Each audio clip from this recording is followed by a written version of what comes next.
الرحمن الرحیم۔ بھابھی مامی وغیرہ رشتہ داروں سے کتنا تعلق ضروری ہے؟ جو ایسے رشتے ہوتے ہیں جیسے بھابھی مامی وغیرہ، یعنی نامحرم ان کی مراد ہے، بھابھی بھی نامحرم ہے، مامی بھی، یعنی ممانی، اردو میں ممانی کہتے ہیں، پنجاب والے مامی کہتے ہیں۔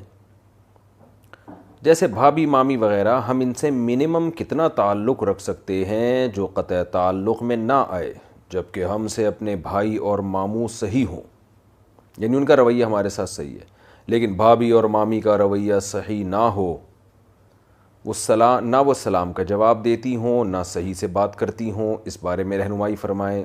عبداللہ کویت سے، اچھا یہ کسی خاتون نے پوچھا ہے، یعنی عبداللہ صاحبہ کویت سے پوچھ رہے ہیں کہ ہماری بھابھی نہ تمیز سے بات کرتی ہیں، نہ سلام کا جواب دیتی ہیں، اور مامی کا بھی یہی اسٹائل ہے۔ تو دیکھیں یہ اکثر اسٹائل آج کل مارکیٹ میں اسی قسم کا چل رہا ہے۔ تو آپ کا ان سے کوئی لین دین نہیں ہے، آپ سلام کر لیا کریں، ہیلو ہائے کر لیا کریں، خیریت سے ہو بھائی، طبیعت ٹھیک ہے، اللہ کبھی توفیق دے دعوت کر لیں، کبھی ان کو کوئی گفٹ دے دیں، کبھی کبھار اگر اللہ نے آپ کو مالی وسعت دی ہے۔ وہ اچھا تعلق رکھیں نہ رکھیں، آپ کا ان سے کیا لینا دینا۔ جوائنٹ فیملی میں بعض دفعہ مسائل ہوتے ہیں کہ ایک دوسرے سے بار بار واسطہ پڑتا ہے، لیکن میرا خیال ہے آپ کویت میں ہیں تو آپ تو بھابھی اور مامی سے بہت دور ہوں گی، تو بس آپ ہلکا پھلکا ان سے تعلق رکھیں۔ نبی صلی اللہ علیہ وسلم سے ایک صحابی نے عرض کیا کہ میں اپنے بھائی سے اچھا تعلق رکھتا ہوں مگر وہ پھر بھی مجھ سے تعلق توڑتے ہیں، تو آپ نے فرمایا کہ وہ اپنے لیے جہنم کی آگ کے انگارے جمع کر رہے ہیں، آگ کے ٹکڑے جمع کر رہے ہیں، یعنی اتنا بڑا جرم ہے کہ رشتہ دار صحیح تعلق رکھ رہا ہے اور سامنے والا پھر بھی قطع تعلق کرے۔ تو اگر واقعی آپ نے سچ کہا ہے اور بھابھی اور مامی کا رویہ ٹھیک نہیں ہے تو ان بہت سخت گناہگار ہوں گی، لیکن میں یہ نہیں کہہ رہا کہ بہت زیادہ فری ہو، کیونکہ سامنے والا جب رسپانس نہ کر رہا ہو اور آپ کو عزت نہ دے رہا ہو تو پھر بہت زیادہ فری ہونے میں فائدے کے بجائے الٹا نقصان ہوتا ہے، وہ اور زیادہ پھر نفرتیں پھیلتی ہیں۔ تو سرسری سا سلام دعا ہلکی پھلکی رکھیں، یہ فیصلہ آپ نے خود ہی کرنا ہے کہ کتنا سلام دعا رکھنی ہے ان سے، لیکن قطع تعلق نہ کریں۔ عدت کے دوران کیا پردہ لازم ہے؟ اکثر عورتیں شوہر کی وفات کے بعد عدت میں پردے میں رہنا ضروری سمجھتی ہیں، کیا یہ عمل درست ہے کہ صرف عدت میں ہی پردہ کیا جائے؟ رشید احمد مانسہرہ سے۔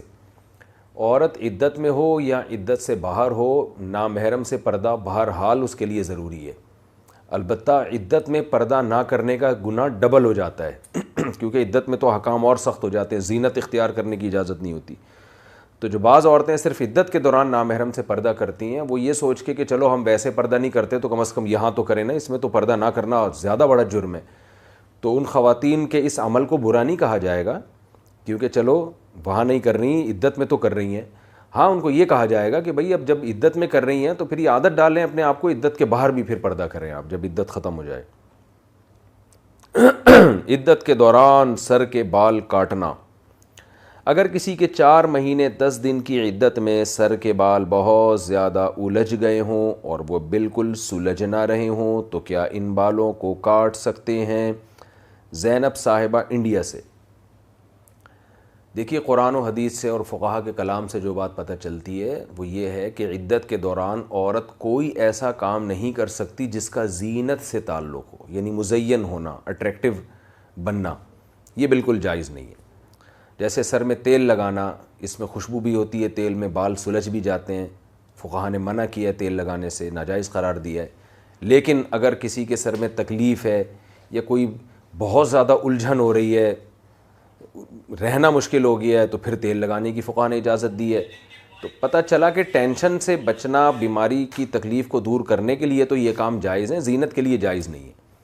تو آپ نے یہ کہا کہ جی سر کے بال اتنے الجھ گئے ہیں کہ وہ سلجھ ہی نہیں رہے تو اس لیے ان کو کاٹنا پڑ رہا ہے، تو اگر واقعی تکلیف دہ عمل ہو رہا ہے تو پھر جائز ہے، لیکن یہ بات میری سمجھ سے بالاتر ہے کہ اتنے کیسے الجھ گئے کہ سلجھنے کا نام ہی نہیں لے رہے، یہ کیسے ہو سکتا ہے؟ ہم نے تو بڑے بڑے بال والے آدمی بھی دیکھے ہیں، خواتین بھی، جن کے پاس بڑے بڑے بال ہوتے ہیں، لیکن بال کو سلجھنا کوئی مشکل کام نہیں ہے۔ بڑا والا برش خریدیں جس کے ایسے کھلے کھلے سے دندانے ہوتے ہیں تو بال اس سے بڑے آرام سے سلجھ جاتے ہیں، یعنی یہ کوئی ایسا، میرے علم میں کوئی اتنے بڑے بال آج تک وجود میں نہیں آئے ہیں جن کا سلجھانا ہی ممکن نہ ہو، تو تھوڑی سی ٹینشن ہوگی، تو اس لیے عدت کے دوران بال نہ کاٹیں، کیونکہ آج کل بال کاٹنا ایک زینت کی علامت سمجھا جاتا ہے۔ اور فیشن کے طور پہ کاٹے جاتے ہیں بال، فساق و فجار سے اس میں مشابہت بھی ہے. تو آپ یہی ہے کہ احتیاط اسی میں ہے کہ بال کاٹے بغیر ان کو سلجھانے کی کوشش کریں، انشاءاللہ سلجھ جائیں گے. اچھا بھائی، جانور کی روح کہاں جاتی ہے؟ جانوروں کی روح مرنے کے بعد کدھر جاتی ہے؟ شیخ محمد انڈیا پتہ نہیں جی کہاں جاتی ہے. جانوروں کے بارے میں میرے پاس ابھی تک کوئی ایسی رپورٹ ہے نہیں، اللہ ہی جانے کہاں جاتی ہے. اور ہمیں کرنا کیا ہے؟ وہ جہاں بھی جا رہی ہے ہمیں کیا کرنا ہے اس کا؟ ہم تو اپنی روح سے متعلق سوچیں، اپنی عملی زندگی سے متعلق سوچیں. آج ایک صاحب فجر کے بعد مجھے ملے، کہنے لگے قرآن مجید میں ٹوٹل آیتیں کتنی ہیں؟ مجھے پتا تھا 6666 یہ کچھ اس طرح قریب ہیں، کیونکہ آیتوں میں قرات مختلف قراتیں بھی ہیں نا، تو اس کے لحاظ سے بھی آیتوں میں کی تعداد میں فرق آتا ہے. لیکن میں نے ان کو جواب نہیں دیا، میں نے کہا پتہ نہیں جی کتنی ہے، کیونکہ اور دنیا میں کم غم ہیں. آپ جو عملی زندگی سے جن کا تعلق ہے، اب آپ جنرل نالج کے سوال پوچھنا شروع کر دیں. تو کہنے لگے قرآن میں کتنی آیتیں؟ میں نے کہا جی پتہ نہیں کتنی آیتیں ہیں، مجھے یاد نہیں اس وقت. پھر وہ ایک اور اسے، وہ بوڑھے میاں تھے تو اس لیے میں بہرحال ادب سے ان سے ملا. اگر کوئی جوان ہوتا تو میں اس کو تھوڑا تنبیہ کرتا کہ کیا پوچھ رہے ہو یار، کوئی ایسی باتیں پوچھو جن کا عملی زندگی سے تعلق ہے. پھر پوچھنے لگے پتہ نہیں اسی طرح کہ قرآن میں وہ فلاں نے تو یہ کہا اتنی آیتیں ہیں، فلاں کہہ رہے اتنی آیتیں ہیں، فلاں کہہ رہے اتنی آیتیں. میں نے کہا فلاں نے پر گورنمنٹ نے کوئی پابندی نہیں لگائی، کوئی بھی کچھ بھی کہہ سکتا ہے، تو کرنا کیا ہے آپ نے؟ خیر میں ان سے معذرت کر کے پتلی گلی سے نکل گیا. تو یہی آپ کی بات ہے شیخ محمد صاحب، جانور کی روح پتہ نہیں کہاں جاتی. حرکت میں برکت ہے. قرآن کریم میں یہ حکم آیا ہے، قرآن کریم میں، کہ تم حرکت کرو تو برکت ہوگی. اس کے بارے میں وضاحت فرمائے مبین احمد کشمیر سے. پتہ نہیں جی، میرے علم میں کوئی ایسی آیت نہیں ہے جس میں یہ لکھا ہو کہ تم حرکت کرو تو برکت ہوگی. یہ ویسے ہی ایک حکماء کا مقولہ ہے کہ حرکت میں برکت ہے، اور یہ مقولہ صحیح ہے. بہتا ہوا پانی خراب نہیں ہوتا، رکا ہوا پانی جس میں حرکت نہ ہو خراب ہو جاتا ہے. اسی طرح بھاگتا دوڑتا چلتا پھرتا انسان صحت مند رہتا ہے، جو پڑا رہتا ہو حرکت نہ کرتا ہو بیمار ہو جاتا ہے. تو اس پوری دنیا کا نظام حرکت پہ اللہ نے رکھا ہے. حتیٰ کہ آپ ایٹم کو بھی توڑیں تو اس میں بھی الیکٹران حرکت کر رہے ہیں. اور یہ پورا نظام جو ہے نا اللہ نے حرکت پہ، سورج حرکت کر رہا ہے، زمین حرکت کر رہی ہے، پورا نظام شمسی بھی سائنسدان کہتے ہیں حرکت کر رہا ہے. تو کوئی چیز رکی بھی نہیں ہے کائنات میں، جو رکا وہ مرا. تو اس لیے چلتے پھرتے رہا کریں، اور جاگنگ کریں، اور سوئمنگ کریں، اور ہارس رائڈنگ کریں، اور بھی کچھ کام کرنے کے ہیں. لیکن وہ پھر لوگ پریشان غصہ کرتے ہیں مجھ سے، ایک ہی ٹاپک کو بار بار چھیڑتے رہتے ہیں. تو ہر ہلیں جلیں بھاگیں دوڑیں، اس سے انشاءاللہ فٹ فاٹ رہیں گے. سست آدمی صحیح نہیں ہوتا. تو یعنی یہ قرآن میں تو ایسا نہیں ہے، لیکن بذات خود یہ بات درست ہے. قادیانیوں کو چیز فروخت کرنے کا حکم. میرے ایک دوست کی کریانہ کی دکان ہے، ہمارے گاؤں میں 4-5 گھر قادیانیوں کے ہیں. اس کی دکان سے قادیانی بھی سامان لیتے ہیں، کیا ان کو سامان بیچنا جائز ہے یا نہیں؟ یاسر بختیار میرپور خاص سے.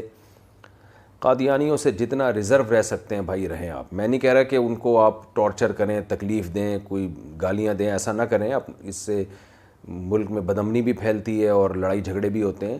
لیکن فری بھی نہ ان سے، حتی الامکان جتنی استطاعت ہو ان سے لین دین اور معاملات نہ کریں. کیونکہ اس طرح آپ زیادہ لین دین معاملات کریں گے اور زیادہ فری ہوں گے تو وہ جو اتنا بڑا انہوں نے جرم کیا ہے کہ ہمارے نبی صلی اللہ علیہ وسلم کی ختم نبوت میں ڈاکہ ڈالا ہے انہوں نے، اس جرم کی برائی آپ کے دل میں کم ہو جائے گی. قادیانی اگر آج اپنے آپ کو یہ کہہ دینا کہ ہم مسلمان نہیں ہیں تو پھر ہم ان کو گلے لگانے کے لیے تیار ہیں. اس لیے کہ دنیا میں کافر تو بہت ہیں، ہندو بھی کافر ہے، عیسائی بھی کافر ہیں.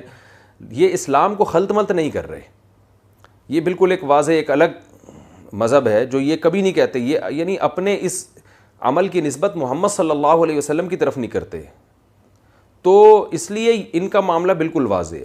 قادیانی جو جرم کرتا ہے، وہ جرم یہ کرتے ہیں قادیانی کہ جھوٹے نبی، جو جس کی کتابوں سے یہ ثابت ہوتا ہے کہ وہ شریف انسان کہلانے کا مستحق نہیں تھا، اس کو آپ صلی اللہ علیہ وسلم کی نبوت میں شریک کر دینا اور نبی کا ذلی نبی کہہ دینا، نبی کا نمائندہ کہہ دینا، یہ معمولی جرم نہیں ہے.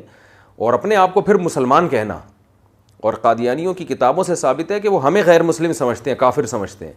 تو وہ بے شک زبان سے اقرار نہیں کرتے لیکن ان کی کتابوں سے یہ چیزیں ثابت ہیں. تو اس لیے قادیانیوں سے میں نہیں کہہ رہا کہ آپ مار دھاڑ کریں، گالی گلوچ کریں، اس سے تو نفرتیں پھیلتی ہیں، لیکن فری بھی نہ ہو، تو حتی الامکان ریزرو رہیں ان سے، ان کا دین الگ ہے، ان سے بولیں بھائی اپنا راستہ الگ رکھو ہم سے۔ ہاں کسی نے کسی قادیانی کو تبلیغ کرنی ہو تو پھر ایک الگ بات ہے، پھر ظاہر ہے تعلق رکھنا پڑتا ہے، لیکن مبلغ کے لیے، ایک نارمل آدمی کے لیے یہ جائز نہیں ہے۔ کون سا فرقہ اختیار کریں، فرقہ واریت کیا چیز ہے اور ہمیں کون سے فرقے پر رہنا چاہیے؟ عبداللہ صاحب کلکتہ سے۔ دیکھیے فرقے تو بنیں گے، حدیث میں آتا ہے میری امت 73 فرقوں میں تقسیم ہوگی، جن میں 72 جہنمی اور ایک جنتی۔ صحابہ نے پوچھا یا رسول اللہ وہ ایک جنتی فرقہ کون سا ہوگا؟ تو آپ صلی اللہ علیہ وسلم اگر نام لے لیتے کہ وہ دیوبندی ہوں گے تو سارے دیوبندی ہو جاتے، آپ فرما دیتے وہ اہل حدیث ہوں گے تو سارے اہل حدیث ہو جاتے، آپ فرماتے وہ بریلوی ہوں گے تو سارے بریلوی ہو جاتے۔ تو اس لیے نبی نے نام نہیں لیا، کیونکہ ناموں میں کچھ نہیں رکھا، کام دیکھا جاتا ہے۔ تو آپ نے اس کی علامت بیان کی ما انا علیہ و اصحابی، جو میرے اور صحابہ کے طریقے پر ہو، یعنی قرآن و سنت کی وہ تشریح، یعنی قرآن کی وہ تشریح جو حدیث کے خلاف نہ ہو، اور حدیث کی وہ تشریح جو صحابہ کے خلاف نہ ہو۔ تو صحابہ کا جو طریقوں پر صدیوں سے چلتا آ رہا ہے، قرآن و حدیث کے ساتھ صحابہ کو بھی فالو کرتا ہے۔ بہت سے کام ہیں صحابہ نے نہیں کیا، آج لوگ کر رہے ہیں۔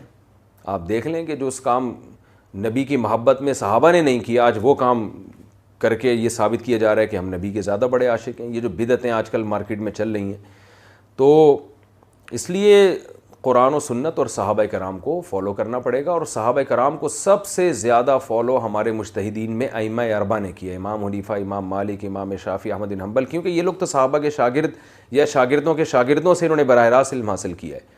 تو بہرحال اس فرقے کا کوئی نام نہیں لیا، اس لیے کہ نام کچھ بھی ہو، کام دیکھا جائے گا۔ تو اس طریقے پہ چلیں گے تو انشاءاللہ آپ اس جنتی فرقے میں شامل ہوں گے، چاہے کسی بھی نام سے ہوں آپ۔ جماعت میں جڑ کر زندگی گزارنا، کیا کسی جماعت میں جڑ کر زندگی گزارنا فرض ہے؟ ڈاکٹر انوار احمد حیدرآباد انڈیا سے۔ دیکھیں ایک تو جماعت سے مراد جماعت المسلمین ہے، مسلمانوں کی جماعت، اس سے تو چمٹے رہنا فرض ہے۔ حدیث میں آتا ہے من شذ عن جماعت المسلمین، جو جماعت المسلمین سے علیحدہ ہوگا شذ فی النار، قیامت میں بھی اللہ اس کو مسلمانوں سے ہٹ کے جہنم میں ڈالیں گے۔ سب مسلمان جنت میں جا رہے ہوں گے اور اس کو الگ کر دیں گے۔ تو اس سے پتہ چلتا ہے جماعت المسلمین سے وہ فرقہ مراد نہیں ہے جو جماعت المسلمین کے نام سے کام کر رہا ہے، بلکہ عامۃ المومنین۔ تو کیا مطلب؟ جو عام مومنین جس مسلک پہ چل رہے ہیں، جس کو فالو کر رہے ہیں، جو ان کا طریقہ کار ہے، اس سے ہٹ کے 1.5 اینٹ کا کوئی الگ فرقہ نہ بنایا جائے، چاہے اس پہ کتنا ہی اچھا قرآن و سنت کا لیبل لگا دیں آپ۔ تو عامۃ المسلمین کو فالو کرنا ہے ہم نے، اور اگر ان کا کوئی امیر ہو، جیسے خلیفہ ہے، بادشاہ ہے، تو اس کے خلاف بغاوت نہیں کرنی، چاہے وہ امیر فاسق و فاجر ہی کیوں نہ ہو۔ تو یہ احادیث سے بخاری مسلم کی اور بہت کثیر احادیث سے یہ مضمون ثابت ہے کہ آپ نے 1.5 اینٹ کی عام مسلمانوں سے ہٹ کے الگ مسجد سے میری مراد الگ فرقہ نہیں بنانا ہے آپ نے، جیسے کہ آج کل بن رہے ہیں، اور کمال کی بات ہے بنتے ہیں اور اس پر ایسا لیبل لگاتے ہیں کہ جیسے یہی قرآن و سنت کو فالو کر رہے ہوں۔ تو اس لیے عام مسلمانوں سے نہیں ہٹنا چاہیے۔ حضرت عبداللہ بن مسعود کا مشہور قول ہے ما رآہ المسلمون حسنا فهو عند اللہ حسن، جس چیز کو مسلمان اچھا سمجھتے ہیں وہ اللہ کے ہاں بھی اچھی ہوتی ہے۔ تو مسلمان سے مراد یعنی جو ان کے پڑھے لکھے علماء صلحاء، وہ جس چیز کو اچھا سمجھتے ہیں، تو اس سے نہیں ہٹنا چاہیے انسان کو۔ قرآن و سنت کی وہ تشریح نہ کرے جو عامۃ المومنین اور عام علماء فقہاء کے خلاف ہو۔ جیسے پروفیسر غامدی صاحب نے رجم کی آیتوں کا رجم کا انکار کر دیا، قرآن و سنت کی ایسی تشریح کر رہے ہیں جو نہ صحابہ مانتے، نہ چاروں امام مانتے، نہ جمہور امت مانتی ہے۔ تو اس طرح کی چیزیں مارکیٹ میں آپ نے دیکھا ہوگا کہ یعنی اس طرح کے لوگ پیدا ہو رہے ہیں، آپ کو ایسی تفسیر بیان کریں گے جو آپ نے کبھی مسلمان علماء صلحاء سے سنی نہیں ہوگی۔ تو یہ سب وہ لوگ ہیں جو عام مسلمین سے ہٹ کر ایک الگ فرقہ بنا رہے ہیں، لیکن یہ کہتے ہی ہیں کہ ہمارا کوئی فرقہ نہیں ہے، اور ہم فرقہ واریت سے پاک معاشرہ چاہتے ہیں، حالانکہ پاک نہیں، یہ ایک نئے فرقے بنا رہے ہوتے ہیں یہ۔ تو ان کے لیبل پہ نہ جائیں، ان میں علامتیں دیکھیں جو قرآن و سنت میں علامتیں بیان کی گئی ہیں، ان علامتوں سے پتہ چلتا ہے کہ یہ گمراہ فرقے ہیں۔ صوفیاء کرام کے لطائف کی کیا حقیقت ہے؟ اسلام میں لطائف کی کیا حقیقت ہے؟ صوفیاء کرام جن میں ہمارے مستند علماء دیوبند بھی ہیں، کہتے ہیں کہ 6 یا 7 لطیفے ہیں، اور ہر لطیفے کا اپنا مختلف رنگ اور روحانی بیماری ہے۔ جیسے قلب کی روحانی بیماری شہوت ہے، اور یہ صوفیاء کرام اپنے مریدین کو لطائف کے ذکر سکھاتے ہیں تاکہ مرید ان کی روحانی بیماریوں سے کی ان روحانی بیماریوں سے اصلاح ہو جائے. عبد الباسط, میلبرن, آسٹریلیا. صوفیہ کرام کہتے ہیں 7 لطائف ہیں, لطیفہ قلب, لطیفہ روح, اور یہ درمیان میں ہوتا ہے لطیفہ سر, اور لطیفہ اخفا, اور پھر نفس آخر میں پوری باڈی کو. تو یہ 7 لطائف, اس کا پھر ذکر بھی کراتے ہیں صوفیہ کرام. پہلے جی قلب پہ ضربے مارو, پھر لطیفہ روح پہ ضربے مارو. تو اس طرح یہ 1 2 3 4 5 6 اور 7, یعنی ایک دماغ کی طرف بھی ان کا ایک لطیفہ ہوتا ہے. خیر, تو یہ لطائف ہم نے بھی یاد کیے ہوئے تھے اور ہم بھی ذکر بھی کرتے تھے. یہ لطائف کی حیثیت کیا ہے, خوب اچھی طرح سمجھیں. صوفیہ کرام کے کچھ تجربے ہیں. وہ تجربے یہ ہیں کہ ہمارے جسم کے کچھ جگہوں پر ایسے مقامات ہیں کہ ان جگہوں کا تصور کر کے جب اللہ کا ذکر کیا جائے اور اس پہ چوٹ ماری جائے اللہ کے ذکر کی, تو انسان میں بہت زیادہ مثبت تبدیلیاں آنا شروع ہوتی ہیں. جیسے لطیفہ قلب ہے نا, یہ شہوت کا مرکز ہے. تو اگر قلب پہ اللہ اللہ اللہ کی چوٹ لگائی جائے گی تو آپ اپنی خواہشات پہ کنٹرول کرنے کی آپ کو, یعنی آپ میں وہ ملکہ پیدا ہو جائے گا.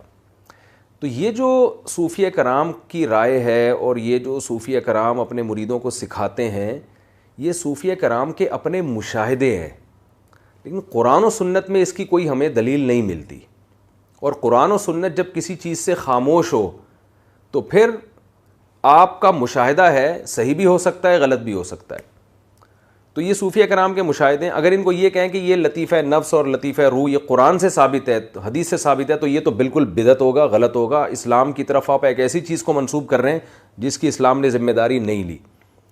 لیکن اس میں یہ کہنا کہ یہ بالکل ہی غلط ہے, تو بھائی یہ بھی غلط ہے. اس لیے کہ ایک چیز مشاہدہ صوفیہ کرام کا ہے کہ ہم نے یہ ایک مشاہدہ کر کے دیکھا ہے کہ ان لطائف پہ محنت کی جائے تو فائدہ ہوتا ہے. تو ہو سکتا ہے فائدہ ہو رہا ان کو, تبھی تو کہہ رہے ہیں وہ.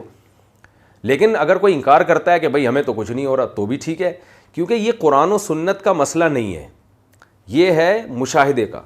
یعنی دیکھیں اس کا تعلق ہے علاج سے. صوفیہ کرام یہ کیوں کراتے ہیں؟ اس لیے کراتے ہیں کہ آپ کی روحانی بیماریاں ٹھیک ہو جائیں, آپ کا علاج ہو جائے. اور علاج کے لیے ثبوت کی ضرورت نہیں ہوتی. جیسے جسمانی بیماری کے علاج کے لیے اگر آپ کوئی دوا کھاتے ہیں تو اس دوا کا قرآن و سنت سے ثبوت لازمی نہیں ہے.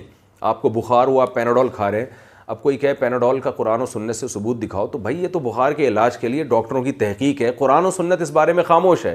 لہذا کوئی ڈاکٹر یہ بھی کہہ سکتا ہے کہ پیناڈول نہیں کھانی چاہیے, اس کی تحقیق ہوگی. کوئی یہ بھی کہہ سکتا ہے کھانی چاہیے, اس کی اپنی تحقیق ہے. تو اس میں دونوں رائے ہو سکتی ہیں کہ کھانی چاہیے کہ نہیں کھانی چاہیے. اس کا تعلق قرآن و سنت سے نہیں بلکہ مشاہدے سے, لیبارٹری سے اور تجربوں سے. تو اسی طرح روحانی بیماریاں جو ہیں ان کا علاج بھی, جیسے نفسیاتی ڈاکٹر بھی بعض روحانی بیماریوں کا علاج کرتے ہیں, کاؤنسلنگ کرتے ہیں. آپ میں حسد ہے, جیلسی ہے, بغض ہے, کچھ علاج تو قرآن و سنت سے ثابت ہیں. حسد کا علاج کیا ہے؟ تقدیر پر ایمان مضبوط کرے انسان. دوسرے کے پاس اگر کوئی نعمت ہے تو آدمی یہ سوچے کہ بھائی جو مقدر میں جو نعمت جس کے ہے وہ مل کے رہے گی, میرے مقدر میں ہوگی, ملے گی, نہیں ہوگی تو مجھے جلنے سے کچھ نہیں ہوگا. تو یہ سوچنا بھی ایک علاج ہوا نا. تو یہ قرآن و سنت سے یہ والا علاج ثابت ہے. لیکن اور بھی بہت سارے علاج ہو سکتے ہیں جن کا قرآن و سنت میں ذکر نہ ہو.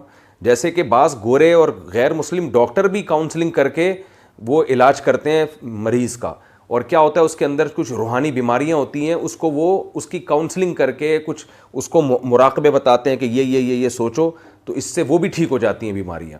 تو جو بیماری ہوتی ہے چاہے جسمانی ہو چاہے روحانی ہو, اس کے علاج کے لیے قرآن و سنت سے ثبوت ضروری نہیں ہوتا, بلکہ اس کا علاج اگر مشاہدے سے ثابت ہو جائے کہ یہ کرنے سے یہ فائدہ ہوتا ہے تو وہ بھی حجت ہوتا ہے اس شخص کے لیے جس کا مشاہدہ ہے, لیکن وہ دوسرے کے لیے حجت نہیں ہے. دوسرا کہہ سکتا ہے میں نہیں مانتا اس کو, تو ٹھیک ہے.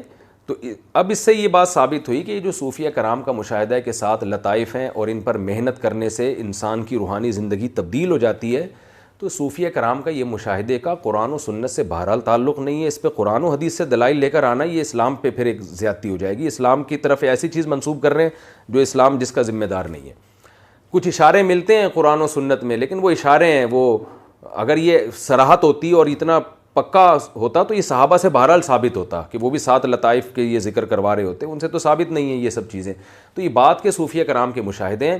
تو ان مشاہدوں کو نہ آپ صحیح کہہ سکتے ہیں نہ غلط کہہ سکتے ہیں. کسی کو اپنے شیخ پر اعتماد ہے کہ ان کا مشاہدہ یا ان کا علم کامل ہے اور وہ صحیح کہہ رہے ہیں تو وہ یقین کر لے. اگر کوئی اس کا انکار کرتا ہے تو اس کو آپ یہ نہیں کہیں گے کہ یہ بدعتی ہے یا یہ صوفیوں کو نہیں مانتا یا یہ قرآن و سنت کا ٹھیکیدار معاذ اللہ بنا ہوا ہے. تو اس میں انکار بھی کیا جا سکتا ہے, اقرار بھی کیا جا سکتا ہے. قرآن و سنت اس بارے میں خاموش ہے. تو پہلی بات تو یہ ہوئی. دوسری بات یہ ہے کہ صوفیہ کرام جن کے یہ مشاہدے تھے کہ یہ لطائف جو ہیں ان پر محنت کرنے سے انسان کی زندگی تبدیل ہوتی ہے, تو ماضی کے جو صدیوں پرانے صوفیہ کرام ان کے پیش نظر ہوتی تھی انسان کی اصلاح. جیسے یہ جو لطیفہ قلب کا ذکر ہے یہ ہم نے بھی بہت کیا ہے. ہمارے شیخ ہمیں کرایا کرتے تھے کہ لا الہ الا اللہ کا ذکر کرو, ہم بھی کرتے تھے.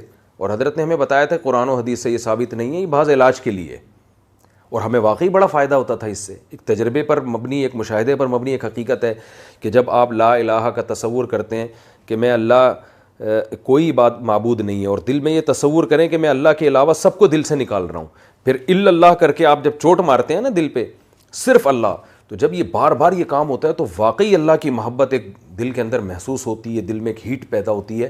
لیکن یہ خود سے نہ کریں, یہ کسی ماہر شیخ کی نگرانی میں کریں. تو اور اس کو سنت بھی نہ سمجھیں. لا الہ الا اللہ کا ذکر تو سنت ہے, اس اسٹائل میں سنت نہیں ہے, بس یہ علاج ہی کے طور پر ہے کہ اس سے فائدہ جلدی ہوگا. اور فائدے کا مطلب کیا ہے؟ اللہ کی محبت پیدا ہوگی جس سے آپ گناہ چھوٹیں گے. تو ہم نے بھی یہ ذکر بہت کیا ہے اور ابھی بھی کبھی کبھار کر لیتا ہوں میں, لیکن سنت نہیں سمجھتا.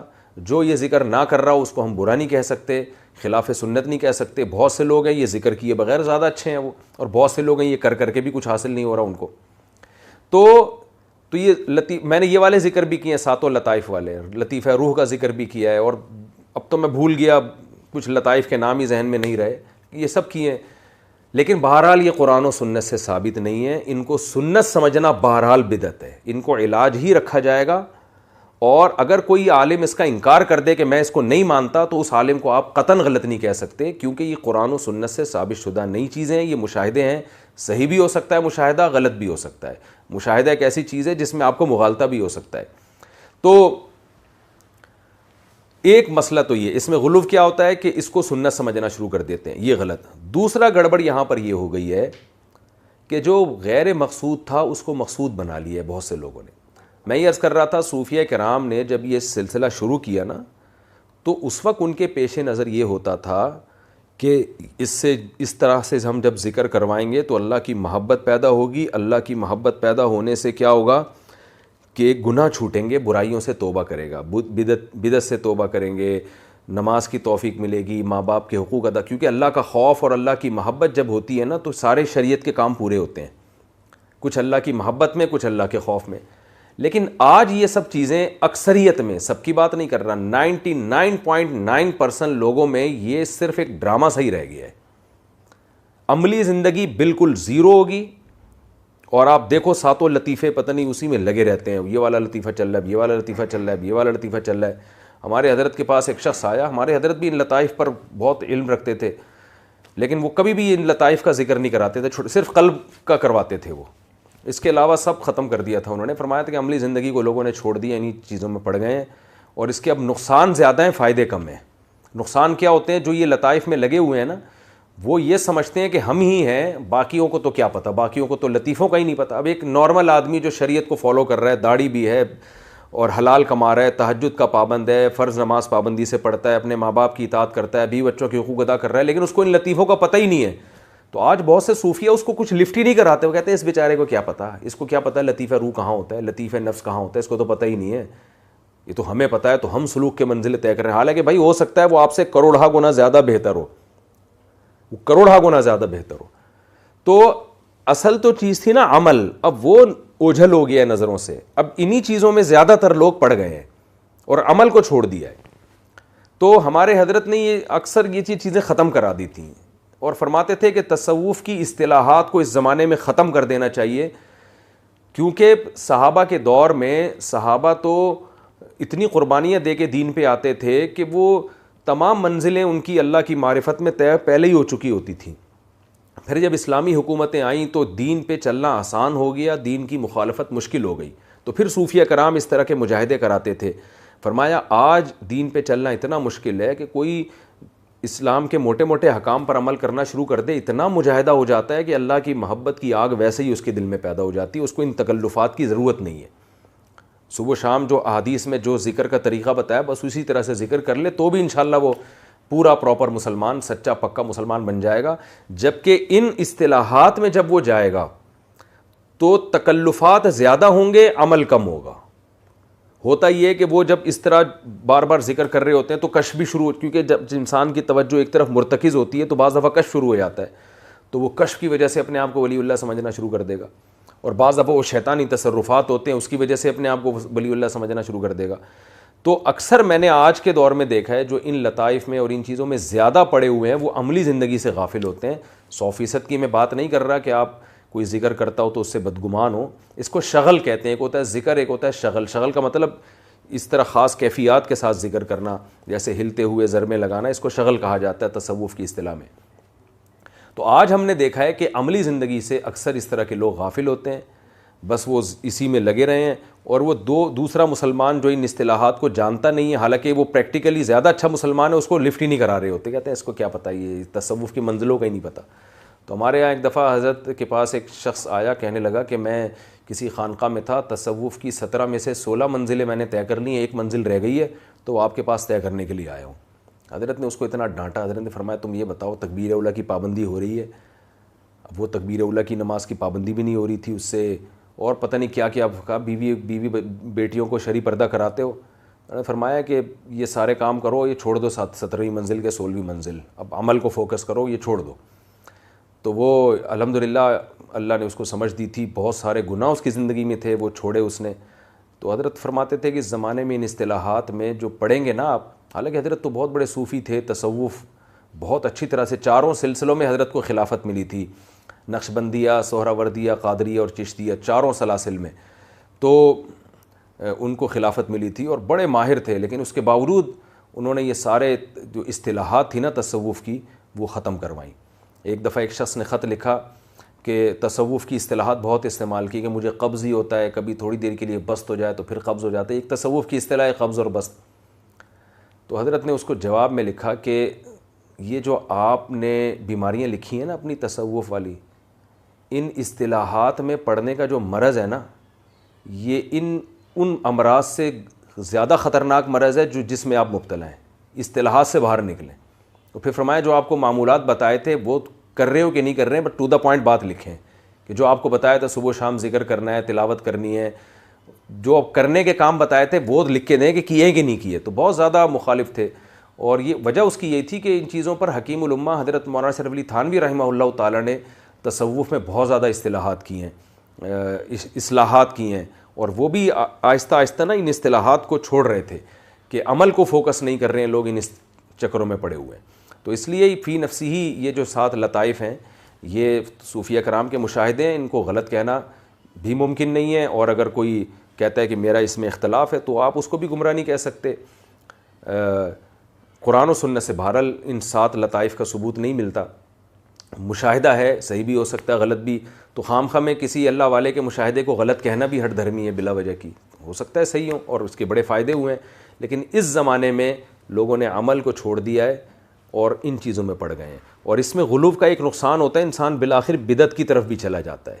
یہ بھی ایک بہت بڑا خطرہ ہے کہ عام لوگ انہی کو اصل بنا کے رکھ لیتے ہیں اور اصل کو سے غافل ہو جاتے ہیں۔ تو بہتر یہی ہے کہ ان اصطلاحات کے بجائے آپ کسی کامل شیخ سے اصلاحی تعلق قائم کریں اور پھر اپنے آپ کو اس کے سپرد کر دیں، وہ پھر جس طرح سے چلائے چلیں۔ لیکن کامل شیخ کون ہے؟ جو متبع سنت ہو، توحید پرست ہو، اور اس کو پتہ ہو کہ اصلاح کی ڈیفینیشن کیا ہے۔ آج بہت سے سود خوروں کو خلافتیں ملتی ہیں مشائخ کی طرف سے، بہت سے لوگ داڑیاں نہیں ہیں ان کو خلیفہ بن جاتے ہیں۔ تو کامل شیخ کا مطلب ہے اسے پتہ ہے کہ عملی زندگی یعنی اعمال بھی ٹھیک کرنے اور باطن بھی ٹھیک۔ باطن کا مطلب دل میں دنیا کی محبت نہ ہو، دل میں اللہ کی اتنی محبت ہو کہ آپ سے گناہ چھوٹ جائیں، تو یہ ہوتا ہے کامل شیخ اس کے، اور وہ تربیت کرنا بھی جانتا ہو، تو اس کے حوالے اپنے آپ کو کر دیں، پھر وہ جس طرح سے آپ کو چلائے اس طرح سے چلیں، جب تک کہ کوئی واضح آپ کے پاس دلیل نہ ہو۔ اگر واضح طور پہ قرآن و سنت کے خلاف چلا رہا ہے پھر تو کسی کی بات بھی ماننا جائز نہیں ہے۔ تو یہ بہت اہم بات تھی جو اچھا ہوا آپ نے پوچھی، تو یہ اس کا جواب ہے۔ اللہ تعالیٰ عمل کی توفیق دے ہم